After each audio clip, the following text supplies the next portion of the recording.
સ્તવના હમણાં આપણે પેશ કરી. પ્રભુજી તુમ દીઠે સબ દીઠો.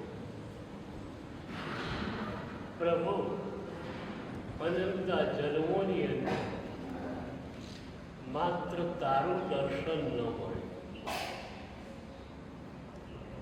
આજે આ જન્મમાં તારું દર્શન મળ્યું, લાગે છે કે બધું જ મને મળ્યું, હવે કશું જ બાકી ન રહ્યું. પ્રભુ તારું દર્શન, તારા ગુણોનું દર્શન, તારા સ્વરૂપનું દર્શન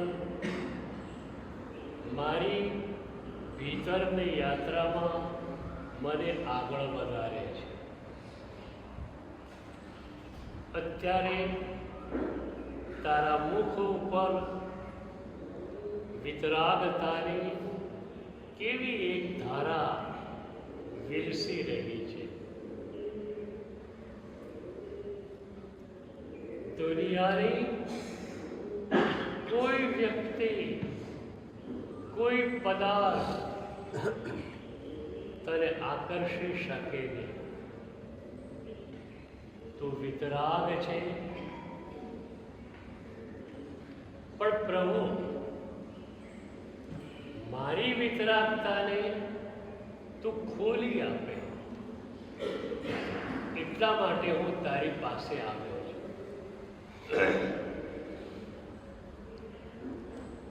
મજાની પરંપરા આપણને મળી છે.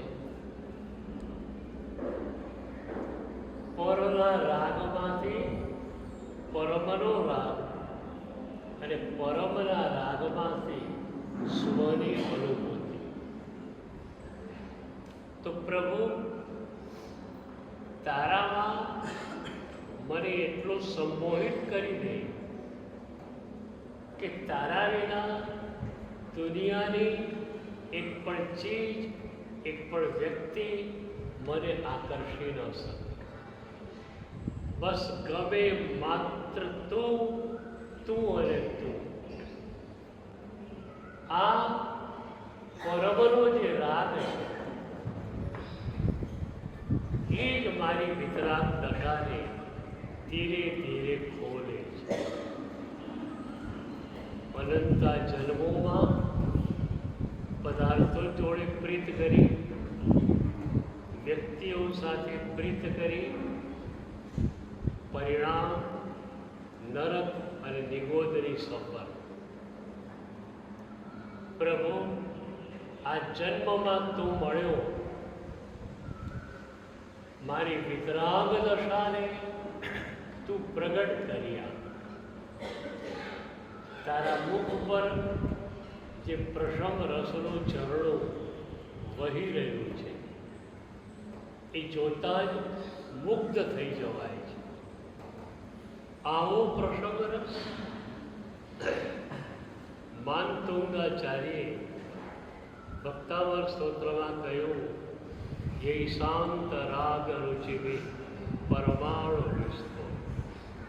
प्रभु જે શાંત રસના પરમાણુઓ વડે તમારું આ શરીર નિષ્પન્ન થયું છે, લાગે છે કે દુનિયામાં આટલા જ પ્રસંગ રસના પરમાણુઓ છે.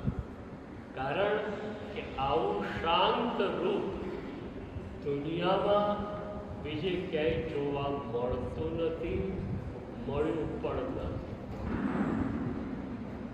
તો પ્રભુ અત્યારે તારા એ પ્રસંગ રસના ઝરણામાં મને એવો તો ડૂબાડી દે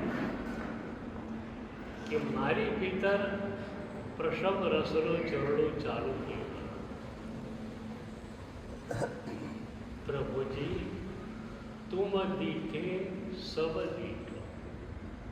હવે દુનિયાને જોવી નથી પ્રભુ, દુનિયાને જોઈ જોઈને થાકી ગયા. એ જ પદાર્થો છે, એ જ વ્યક્તિઓ છે, એ જ માટીના પૂતળાઓ છે. શું જોવાનું છે? અમૃતમય સ્વરૂપ તારું છે. બસ પ્રભુ એક જ પ્રાર્થના છે, તારા એ સ્વરૂપમાં, તારા ગુણોમાં અમને ડૂબાડો.